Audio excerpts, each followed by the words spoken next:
കരയുന്നുണ്ടായിരുന്നു. ഇങ്ങനെ കരയാൻ മാത്രം എന്താണെന്ന് എൻ്റെ ചോദ്യം വീണ്ടും ആവർത്തിച്ചപ്പോൾ അവൾ അവളുടെ കൈവെള്ളയിലേക്ക് തന്നെ നോട്ടമെറിഞ്ഞുകൊണ്ടിരുന്നു. അന്നേരമാണ് ഞാനത് ശ്രദ്ധിക്കുന്നത്. കയ്യിൽ ചുരുട്ടി വച്ചിരിക്കുന്ന ഒരു കടലാസ് കഷ്ണം. അവളുടെ കയ്യിൽ നിന്നത് വാങ്ങിയതും ഒന്നും മിണ്ടാതെ അവൾ വരാന്തയിലേക്ക് കയറിപ്പോയി.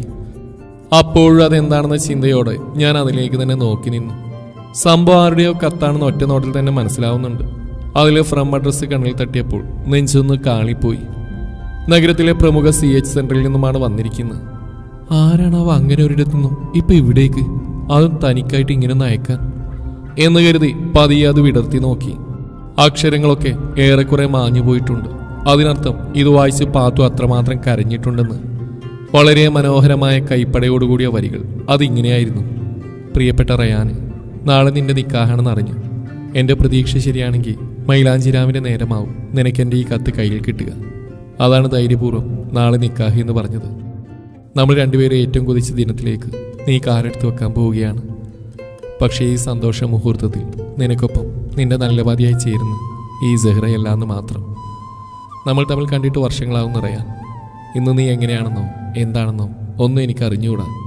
പക്ഷേ ഞാൻ ഒരു കാലത്ത് നിന്റെ ജീവന്റെ ജീവനായ ഈ സൈറ ഇന്ന് നീ പ്രതീക്ഷിക്കുന്നതിലും ഒത്തിരി വ്യത്യസ്തമായ അവസ്ഥയിലാണ്. എന്തിനാണ് എനിക്കിപ്പോൾ ഇങ്ങനൊരു എഴുത്തെന്ന് ചോദിച്ചാൽ ആ ചോദ്യത്തിന് എനിക്കൊരു മറുപടിയില്ല.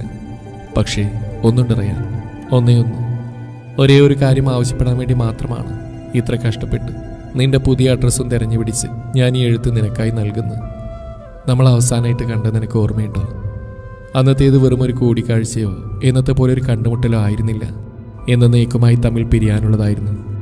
അന്ന് ആ വൈകുന്നേരം ലൈബ്രറിക്ക് മുന്നിൽ വെച്ചുണ്ടായിരുന്ന കണ്ടുമുട്ടൽ, ഏറ്റുമുട്ടൽ എന്ന് പറയുന്നതാവും കൂടുതൽ ശരി. അന്ന് അവസാനമായി നീ എൻ്റെ മുഖത്ത് നോക്കി പറഞ്ഞ വാക്കുകൾ വർഷങ്ങൾ ഇത്ര കഴിഞ്ഞിട്ടും എൻ്റെ കാതിൽ വലിയൊരു ഇടിമുഴക്കം പോലെ പ്രതിധ്വനിച്ചുകൊണ്ടേയിരിക്കുന്നു. വെറുപ്പാണെന്ന്, എന്നെ വെറുത്തുപോയെന്ന്. എല്ലാ ആണിനു മുന്നിലും ഒരേ സ്വഭാവം കാണിക്കുന്ന ഇത്രയും വൃത്തികെട്ടവളാണ് സൈറ എന്ന് ഞാൻ അറിഞ്ഞില്ലെന്ന്. പുച്ഛമാണെന്ന്, എന്നോട് അറപ്പാണെന്ന്.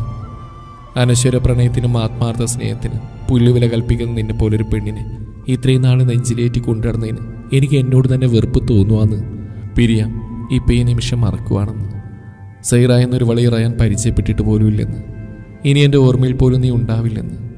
ഇനി അറിയാതെ പോലും എൻ്റെ കൺമുന്നിലേക്ക് വരാൻ പാടില്ലെന്ന്. സെഹ്റായാൻ ഇവിടെ അവസാനിക്കുന്നുവെന്ന് ഒക്കെയും ഓർമ്മയുടെ റയാൻ. എല്ലാം ഇന്നും ഈ സൈറയുടെ ഉള്ളിൽ ഒരു തീരാ നോവായി കിടപ്പുണ്ട്. മധുരമായ പ്രണയനാളുകളും അതിൻ്റെ എല്ലാം ഒടുക്കം നീ എനിക്കായി സമ്മാനിച്ച പ്രണയ നൊമ്പരവും സകലതും ഇന്നെന്നെ ചുട്ടു നീറിക്കുകയാണ്.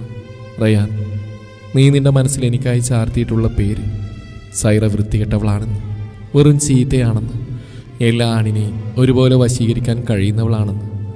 നിന്റെ മനസ്സിലുള്ള തെറ്റിദ്ധാരണ തിരുത്തിയെഴുതാനോ നീ പഴയതുപോലെ എന്നെ സ്നേഹിക്കണമെന്നോ അതല്ല നിന്റെ ജീവന്റെ പാതിയായി എന്നെ സ്വീകരിക്കണമെന്നോ ഒന്നും ഞാൻ ആവശ്യപ്പെടില്ല.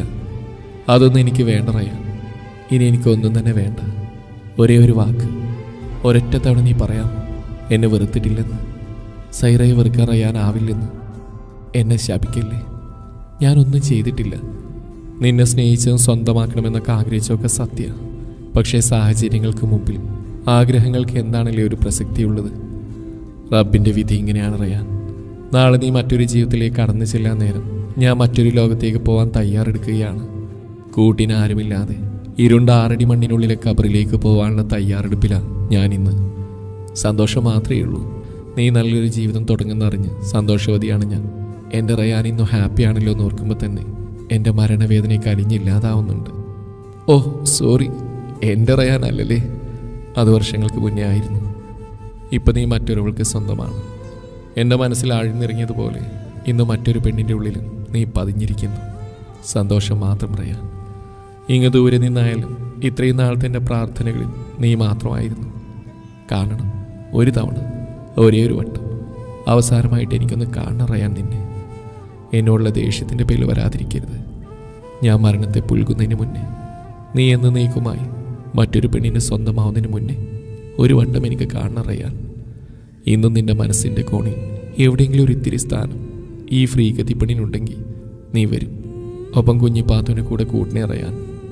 ആ കാന്താരി പെണ്ണിനെ കാണാൻ കൊതി തോന്നുക. വരികയാണെങ്കിൽ ഇതിന് പുറത്ത് അഡ്രസ്സുണ്ട്. അതാണിപ്പോൾ കുറച്ച് വർഷങ്ങളായിട്ട് ഈ സൈറയുടെ മേൽവിലാസം.